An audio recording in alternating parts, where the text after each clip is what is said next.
નમસ્કાર, star India TV ન્યૂઝમાં આપનું હાર્દિક સ્વાગત છે। આપ જોઈ રહ્યા છો સ્ટાર ઇન્ડિયા ટીવી ન્યૂઝ, સત્યની વાતે સત્યની સાથે।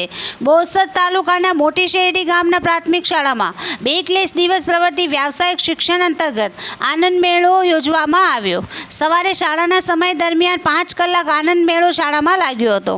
શાળાના વિદ્યાર્થીઓ પોતાના ઘરેથી અવનવી વાનગી બનાવીને લાવ્યા હતા, જેમ કે પાણીપુરી, બટાકા પૌવા, ઇડલી, ભજીયા, ઢોસા, રમકડા જેવી વસ્તુઓ મેળામાં વેચવા લાવ્યા હતા અને બાકીના શાળાના વિદ્યાર્થીઓ મેળામાં ફરતા અને વસ્તુ ખરીદતા જોવા મળ્યા હતા। ગામના લોકો પણ નાના બાળકોનો ઉત્સાહ વધારવા માટે મેળામાં આવ્યા હતા અને બાળકોનો ઉત્સાહ વધાર્યો હતો। મેળામાં વસ્તુઓ ખરીદવા લાગ્યા હતા। મોટી શેરડી ગામના શાળાના વિદ્યાર્થીઓ મેળાનો માહોલ જોઈને આનંદિત થઈ ગયા હતા। ત્યારબાદ શાળાના શિક્ષકો બાળકોને ભેટ આપી મેળાનું સમાપન કર્યો હતો।